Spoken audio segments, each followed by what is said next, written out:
நாளாக படிச்சுட்டு இருந்து வேக்கன்சி கம்மின்னு ஒரு எண்ணத்தை உங்கள் மனசில் திணிச்சிக்கிட்டு நீங்கள் எக்ஸாமுக்கு படிச்சிங்க அப்படின்னா உங்களுக்கு மைண்ட் செட் எப்படி உட்காரும்? உங்களால் எப்படி படிக்க முடியும்? ஃபஸ்ட்டு சொல்லுங்கள்.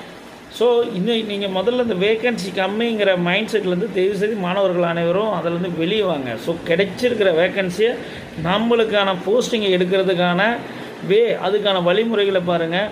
மற்ற அதில் நம்ம என்ன பெஸ்ட்டாக இன்புட்டு கொடுக்க முடியும்னு பாருங்கள். முடிஞ்ச வரைக்கும் நம்மளால் எக்ஸ்ட்ரீமாக ஒரு விஷயத்தை படித்து அதாவது நம்ம அந்த எக்ஸாம் எழுதணும். உங்களால் முடிஞ்ச வரைக்கும் எவ்வளோ படிக்க முடியுமோ அதை படித்து எக்ஸாமுக்கு போகும்போது வரைக்கும் உங்களுக்கு கான்ஃபிடெண்ட்டாக உங்களால் ஒவ்வொருத்தருக்கும் ஒவ்வொரு பெஸ்ட்டு இருக்கும்.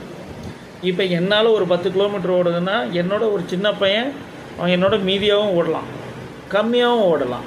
ஸோ ஒவ்வொருத்தருக்கான கெப்பாசிட்டி இருக்குது. அந்த கெப்பாசிட்டி பேஸ் பண்ணி நீங்கள் உங்களுக்கு எவ்வளோ பெஸ்ட்டாக பண்ண முடியும்.